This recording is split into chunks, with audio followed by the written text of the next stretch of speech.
Dans les profondeurs insondables de l'histoire humaine, là où les mythes se confondent avec la réalité, un mystère ancestral demeure.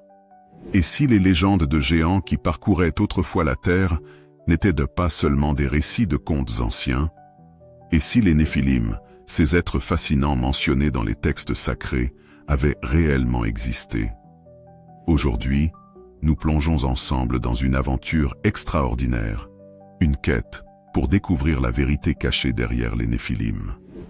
Qui étaient-ils vraiment? Quelle est leur véritable connexion avec des figures légendaires comme Goliath et ses frères? Et surtout, que nous disent les récits bibliques sur ces êtres énigmatiques, à mi-chemin entre le ciel et la terre? Préparez-vous à explorer des récits fascinants, à interroger des textes anciens et à révéler les secrets qui pourraient bouleverser tout ce que nous croyons savoir sur notre passé. Nous parlerons d'anges déchus, de civilisations oubliées, de batailles épiques et des conséquences mystiques de leur présence dans l'histoire humaine.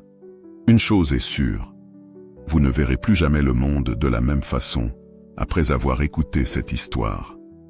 Si vous aimez les récits où mystère, histoire et spiritualité s'entremêlent, alors cette aventure est faite pour vous. N'oubliez pas de vous abonner à la chaîne et de laisser un pouce bleu pour soutenir ce voyage dans l'inconnu. Plus nous sommes nombreux à explorer ces mystères, plus nous pouvons aller loin ensemble. Prenons une grande inspiration. Il est temps de plonger dans les ténèbres captivantes des Néphilim. Vous êtes prêts? Alors, allons-y. Les Néphilim, ces figures mystérieuses évoquées dans les récits bibliques, sont enveloppées d'une aura de mystère et de fascination. Mentionnés pour la première fois dans le livre de la Genèse, ils sont décrits comme les géants qui arpentèrent la terre à une époque où les frontières entre le divin et l'humain étaient poreuses. Mais qui étaient-ils réellement? Étaient-ils des mythes nés de l'imagination humaine, ou des êtres bien réels, dont l'existence a marqué profondément l'histoire spirituelle et physique de notre monde?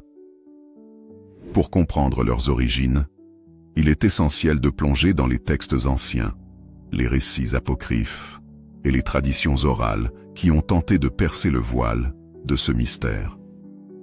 Dans cette première partie, nous allons explorer la naissance de ces êtres extraordinaires, les relations interdites entre les anges déchus et les humains, ainsi que les premiers signes de leur influence dans l'histoire de l'humanité.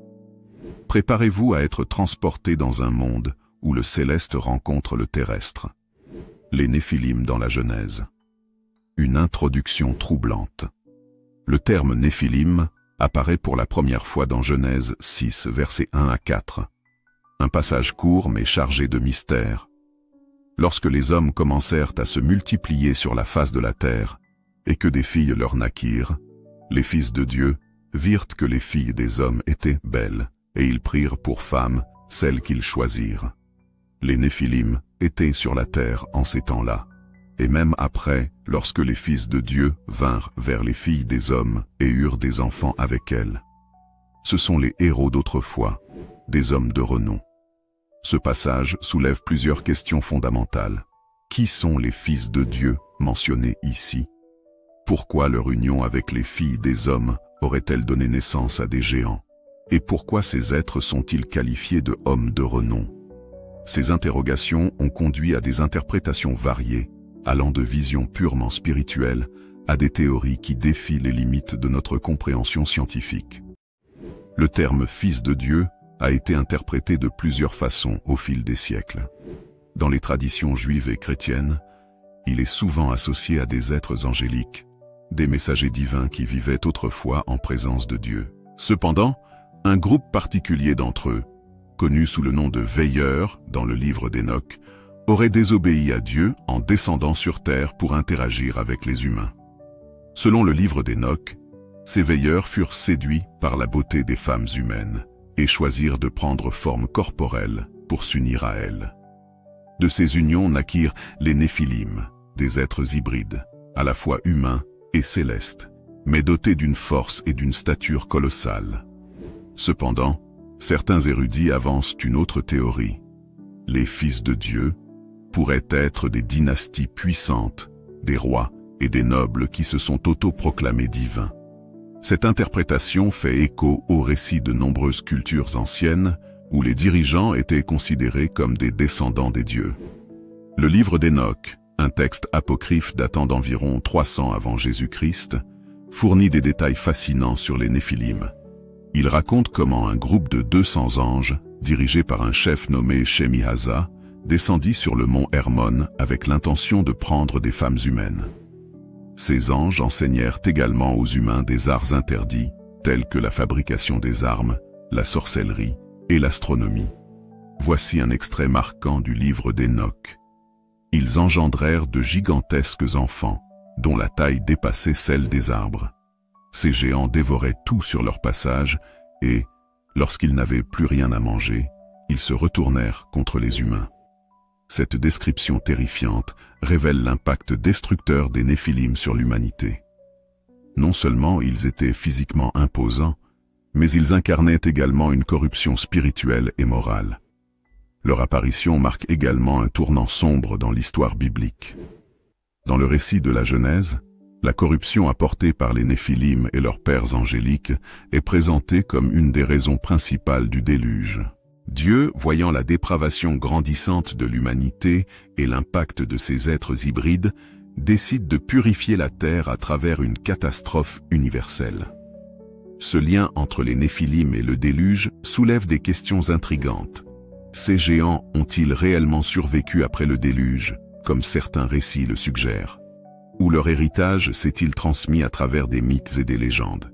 Les civilisations anciennes et les géants, un écho universel. L'idée de géants peuplant la Terre n'est pas exclusive à la Bible. De nombreuses civilisations anciennes évoquent des êtres de taille colossale qui vivaient parmi les hommes. Dans la mythologie grecque, les titans et les gigantes ressemblent étrangement aux Néphilim. Les légendes nordiques parlent de Jotun, des géants qui rivalisaient avec les dieux d'Asgard. En Amérique centrale, les Aztèques croyaient que des géants, appelés Quinametzin, construisirent les anciennes pyramides. Ces récits, bien qu'éloignés dans le temps et l'espace, partagent une vision commune d'un monde où des géants jouaient un rôle central. Cela pourrait indiquer une mémoire collective d'événements passés, ou encore une influence culturelle commune. L'un des aspects les plus intrigants des Néphilim est leur nature hybride. Leur existence soulève des questions sur les limites entre le matériel et le spirituel. Si les anges sont des êtres spirituels, comment ont-ils pu engendrer une progéniture physique? Certaines théories modernes avancent que les Néphilim pourraient représenter une tentative d'interpréter des événements incompréhensibles, comme une intervention extraterrestre, ou des manipulations génétiques anciennes. Dans cette optique, les Néphilim ne seraient pas seulement des personnages mythiques, mais les vestiges d'un contact entre l'humanité et des entités supérieures. Ce lien pourrait expliquer pourquoi ils continuent de captiver l'imagination collective. Si les Néphilim représentent l'origine mystérieuse des géants, Goliath en est sans doute l'incarnation la plus célèbre. Ce colosse, mentionné dans l'un des récits les plus célèbres de la Bible, n'était pas qu'un guerrier d'une stature impressionnante. Il faisait partie d'une lignée de géants qui, bien que minoritaires après le déluge, continuaient à semer la terreur parmi les hommes. Mais qui étaient Goliath et ses frères? Comment se sont-ils retrouvés impliqués dans les récits bibliques? Et quel était leur lien avec les Néphilim d'autrefois? Dans la Genèse, il est dit que les Néphilim étaient présents sur terre en ces temps-là et après cela. Cette phrase énigmatique a donné lieu à de nombreuses spéculations. Comment des géants auraient-ils pu survivre au déluge, censé anéantir toute vie, sauf celle de l'arche de Noé? Ou bien leur réapparition serait-elle le résultat d'une nouvelle union entre les fils de Dieu et les humains, après le déluge? Certains textes, comme le livre des Jubilés, avancent l'idée que les Néphilim eux-mêmes furent détruits, mais que leur esprit, incapable de trouver le repos, persista sous forme de démons. D'autres théories, plus modernes, suggèrent que les survivants du déluge étaient des descendants éloignés des Néphilim, porteurs d'un patrimoine génétique altéré. C'est dans ce contexte que surgissent les Réphaïm, une race de géants mentionnée à plusieurs reprises dans la Bible. Goliath et ses frères seraient donc des membres de cette lignée. Le récit de David et Goliath, relaté dans 1 Samuel 17, est l'un des passages les plus connus de l'Ancien Testament. Goliath est décrit comme un guerrier philistin redoutable, mesurant environ 6 coudées et un empan, soit près de 3 mètres de haut, selon certaines interprétations.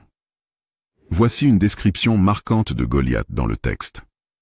Il avait un casque de bronze sur la tête, une cuirasse à écailles, pesant 5000 cycles de bronze, et il portait des jambières de bronze, ainsi qu'un javelot en bronze, en bandoulière. Le bois de sa lance ressemblait à un rouleau de tisserand, et la pointe de sa lance pesait 600 cycles de fer. Cette description insiste non seulement sur la taille, mais aussi sur l'équipement impressionnant de Goliath, symbolisant à la fois sa force physique et son statut de champion invincible des Philistins. Il se moque des Israélites, les défiant à envoyer un guerrier pour un combat singulier. Face à Goliath, aucun soldat israélite n'ose se présenter, jusqu'à ce qu'un jeune berger nommé David accepte le défi. David, armé seulement d'une fronde et de 5 pierres, s'avance avec une foi inébranlable en Dieu. L'affrontement entre David et Goliath est symbolique à bien des égards. Goliath représente la force brute, l'arrogance et la domination des géants. David, au contraire, incarne la foi, l'humilité et la puissance divine. En un seul lancer de pierre, David frappe Goliath au front, le faisant tomber à terre. Cette victoire spectaculaire marque non seulement la fin de la menace philistine, mais aussi un tournant dans l'histoire d'Israël. David devient un héros national et plus tard, le roi le plus emblématique d'Israël. Mais l'histoire ne s'arrête pas là. Goliath n'était pas un géant isolé. Il avait des frères, et leur affrontement avec les Israélites est tout aussi fascinant. Dans 2 Samuel 21 versets 15 à 22 et 1 Chroniques 20 versets 4 à 8, d'autres géants, associés à Goliath, apparaissent. Ces récits, moins connus, évoquent plusieurs membres de sa famille. Ishbi-Benob, un géant armé d'une lance énorme. Il tente de tuer le roi David, mais est abattu par Abishai, un des guerriers de David.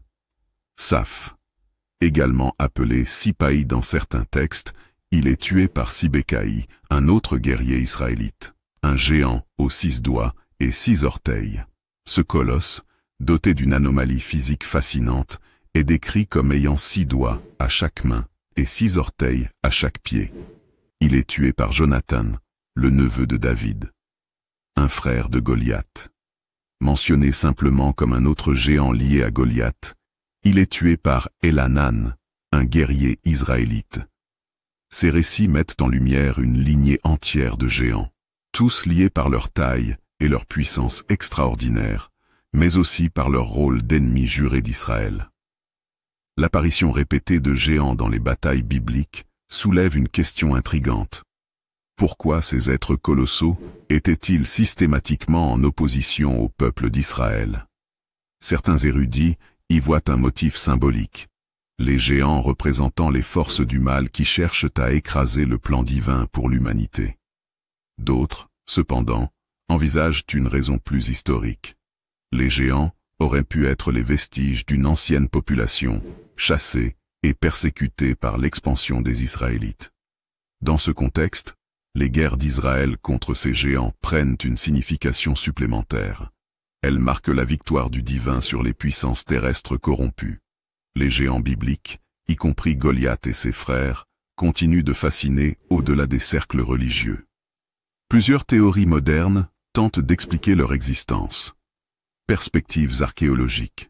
Certains chercheurs suggèrent que les récits de géants pourraient être basés sur des populations humaines réelles, comme les peuples anormalement grands de certaines régions.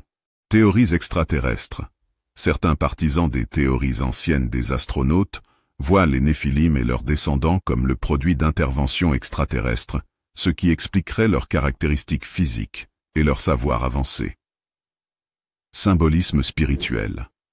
D'autres considèrent les géants comme des métaphores des obstacles gigantesques que l'humanité doit surmonter avec l'aide divine. Les récits de Goliath et de ses frères nous montrent que les Néphilim, ou du moins leur héritage, ont laissé une empreinte durable dans l'histoire biblique. Ces géants, malgré leur force et leur puissance, ont été vaincus par des hommes de foi, illustrant une vérité universelle. Même les adversaires les plus redoutables peuvent être surmontés par la détermination et la foi. Après avoir exploré les origines des Néphilim et leurs liens avec des figures emblématiques comme Goliath et ses frères, nous explorons une dimension encore plus mystérieuse et spirituelle. Les Néphilim ne sont pas simplement des géants issus d'une époque révolue. Ils semblent tisser un fil rouge qui traverse les récits apocalyptiques et prophétiques des Écritures. Leur présence, bien qu'en arrière-plan, soulève des questions cruciales. Leur influence a-t-elle réellement disparu? Ou bien continue-t-elle de se manifester, cachée dans l'ombre des événements à venir? Dans plusieurs traditions apocryphes et écrits anciens, les Néphilim ne disparaissent pas complètement avec leur mort. Leur nature hybride, mi-humaine, mi-divine, les empêche de trouver le repos. Selon le livre d'Enoch, lorsque les Néphilim périssent, leurs âmes deviennent des esprits errants sur terre, condamnés à une existence troublée en tant que démons. Voici un extrait marquant de ce texte apocryphe. Les esprits des géants seront appelés mauvais esprits sur la terre, car ils sont nés des hommes et des anges. Ils opéreront le mal, détruiront et tenteront les humains jusqu'à la fin des temps. Cette transformation des Néphilim en démons alimente l'idée que leur influence n'a jamais véritablement disparu. Les récits bibliques du Nouveau Testament mentionnent souvent des esprits mauvais ou impurs, qui pourraient être interprétés comme les restes spirituels de ces géants déchus. Le livre de l'Apocalypse, dernier livre de la Bible, ne mentionne pas explicitement les Néphilim, mais leur influence pourrait être discernée dans certains symboles et figures apocalyptiques. Par exemple, les créatures hybrides. Les visions de l'Apocalypse décrivent des créatures terrifiantes, comme les sauterelles ayant des visages humains. Apocalypse 9, versets 7 à 10, qui rappellent les descriptions des êtres hybrides. La rébellion finale. L'Apocalypse évoque une révolte massive contre Dieu, menée par des forces terrestres et spirituelles. Certains y voient une analogie avec la rébellion des anges déchus et la corruption qu'ils ont semée à travers les Néphilim. Ces parallèles soulignent une continuité dans le combat spirituel entre les forces divines et celles issues de la corruption originelle. Une des théories modernes les plus intrigantes, popularisée par certains auteurs chrétiens et chercheurs en théologie, est celle d'un retour des Néphilim dans les derniers jours. Selon cette idée, les événements apocalyptiques pourraient inclure une résurgence des Néphilim ou d'êtres similaires, marquant une répétition des jours de Noé. Cette théorie s'appuie sur les paroles de Jésus dans Matthieu 24, verset 37. « Ce qui arriva du temps de Noé arrivera de même à l'avènement du Fils de l'homme. » Certains interprètent ce passage comme une indication que les conditions qui ont précédé le déluge, y compris l'existence des Néphilim, se reproduiront avant le retour de Christ. Cela soulève des questions intrigantes. Ces êtres pourraient-ils revenir sous forme physique? Ou leur influence spirituelle pourrait-elle s'intensifier à travers les forces démoniaques? Un autre aspect fascinant du mystère des Néphilim est leur lien potentiel avec les civilisations anciennes. Certains théoriciens avancent que les géants bibliques pourraient être à l'origine de monuments mégalithiques inexplicables, tels que les pyramides de Gizeh. Bien que largement attribuées aux Égyptiens, leur construction soulève encore des questions sur les techniques utilisées, que certains associent à un savoir avancé hérité des Néphilim. Stonehenge. Ce cercle de pierres en Angleterre est parfois lié aux géants dans les légendes locales. Baalbek. Les énormes blocs de pierre de cette cité libanaise défient les explications modernes quant à leur transport et leur assemblage. Ces structures pourraient être vues comme des vestiges d'une époque où les Néphilim, ou des êtres similaires, influençaient la culture et la technologie humaine. Le mystère des Néphilim ne se limite pas aux récits bibliques. Aujourd'hui, il alimente de nombreuses théories dans divers domaines. Archéologie alternative. Certains chercheurs affirment avoir découvert des ossements de géants, bien que la plupart des preuves soient controversées ou discréditées par les experts. Génétique et hybridation. Avec les progrès de la science, des spéculations émergent sur la possibilité de manipulations génétiques anciennes qui auraient pu produire des êtres hybrides similaires aux Néphilim. Ufologie. Certains partisans des théories extraterrestres voient dans les Néphilim une preuve d'intervention d'entités venues d'ailleurs, mêlant leurs gènes à ceux des humains pour créer une race intermédiaire. Implications spirituelles et morales. Au-delà des spéculations, les Néphilim posent des questions profondes sur la nature de l'humanité, les limites de la moralité et l'impact de la corruption spirituelle. Leur histoire est un rappel poignant des conséquences de s'écarter des lois divines, mais aussi de la puissance de la foi pour triompher des adversités, aussi gigantesques soient-elles. Dans un monde moderne marqué par des défis spirituels et sociaux, l'histoire des Néphilim nous invite à réfléchir à notre propre place dans le plan divin et aux forces invisibles qui influencent nos vies. Les Néphilim, bien que disparus en tant qu'êtres physiques, continuent de hanter les récits apocalyptiques et les visions prophétiques. Leur histoire s'inscrit dans une lutte intemporelle entre le bien et le mal, le divin et le corrompu. À travers leur influence spirituelle et symbolique, ils rappellent que l'humanité doit rester vigilante face aux forces qui cherchent à la détourner de son chemin. L'histoire des Néphilim n'est pas qu'une simple légende ancienne ou un récit théologique. Si leur origine intrigue et leur disparition fascine, leur héritage spirituel, culturel et symbolique semble encore palpable dans le monde contemporain. Cette dernière partie explore les répercussions des récits des Néphilim dans notre société actuelle. Que signifie-t-il pour nous aujourd'hui? Leur influence peut-elle encore se faire sentir dans les profondeurs de notre culture, de nos croyances et même de nos avancées scientifiques? Plongeons ensemble dans une exploration où le mystère biblique rejoint le futur, révélant des parallèles troublants entre les récits anciens et notre monde moderne.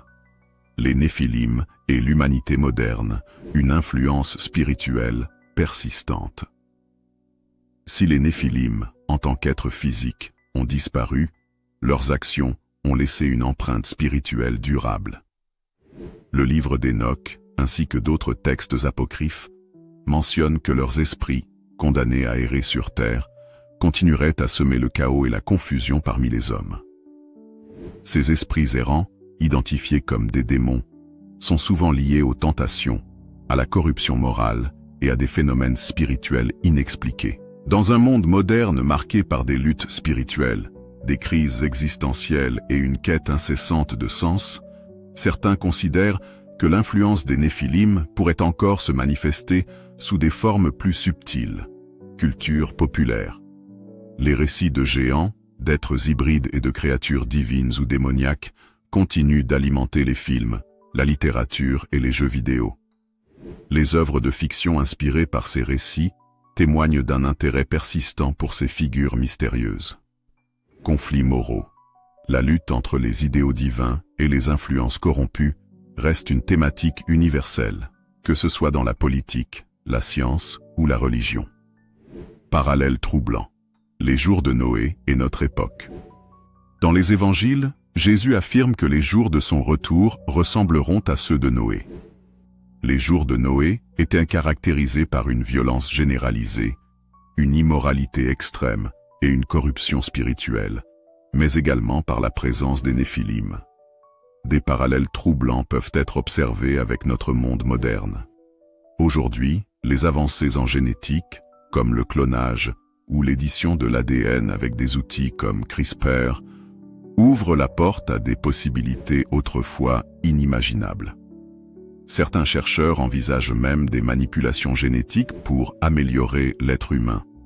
Ces expériences rappellent étrangement les récits des Néphilim, issus de l'union interdite entre deux natures différentes. Les questions éthiques soulevées par ces technologies modernes pourraient refléter les dilemmes spirituels des temps anciens. Immoralité et corruption globale. La société actuelle est marquée par des luttes contre la corruption, l'injustice et l'avidité. Beaucoup considèrent ces tendances comme des échos des jours sombres décrits avant le déluge. Tout comme les Néphilim incarnèrent la puissance et la domination, notre monde moderne semble obsédé par l'idée de transcender les limites humaines. Qu'il s'agisse de conquêtes spatiales, de transhumanisme ou d'innovation technologique radicale. De nombreux théoriciens contemporains, notamment dans les milieux religieux et mystiques, évoquent la possibilité d'un retour des Néphilim, Forme physique. Certains pensent que les Néphilim pourraient réapparaître sous forme humaine, peut-être à travers des manipulations génétiques ou des expériences scientifiques extrêmes. Influence spirituelle. D'autres interprètent ce retour comme une intensification des forces spirituelles maléfiques associées aux démons et aux esprits errants des Néphilim. Les prophéties apocalyptiques, notamment dans le livre de Daniel et l'Apocalypse, mentionnent des alliances étranges entre les puissants de la terre et des entités non humaines, alimentant ces spéculations.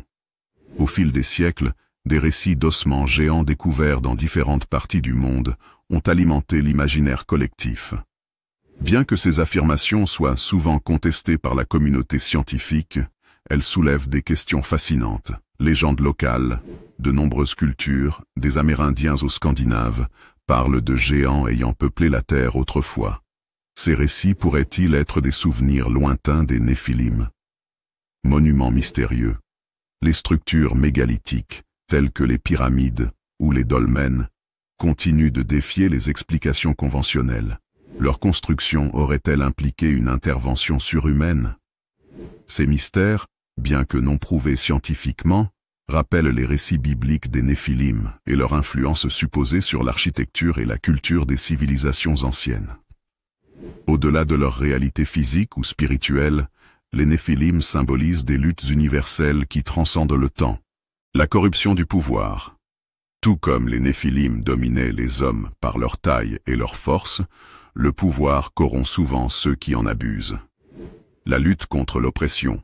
L'histoire de David contre Goliath est devenue une métaphore universelle pour les luttes entre les faibles et les puissants. La foi comme arme ultime. Les récits bibliques insistent sur le fait que la foi et la justice triomphent toujours des forces corrompues, aussi gigantesques soient-elles. Le récit des Néphilim, bien qu'ancien, offre des leçons précieuses pour notre époque. Restez vigilants. Les influences corrompues, qu'elles soient spirituelles ou terrestres, sont toujours présentes et nécessitent une foi solide pour y résister. Ne pas succomber à l'orgueil. Tout comme les Néphilim furent détruits par leur arrogance, les excès de notre société moderne pourraient conduire à des conséquences similaires si nous ignorons les avertissements du passé.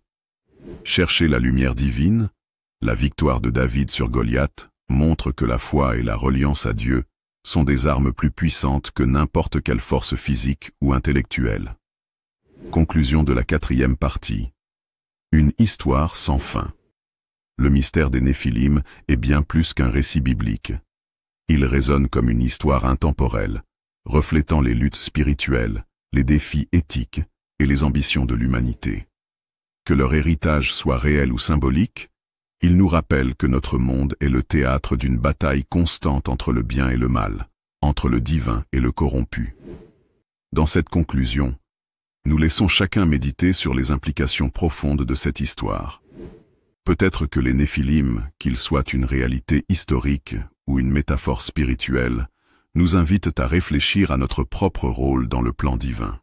Si ce voyage dans l'univers des Néphilim vous a captivé, pensez à aimer la vidéo, à vous abonner à la chaîne et à partager votre point de vue dans les commentaires.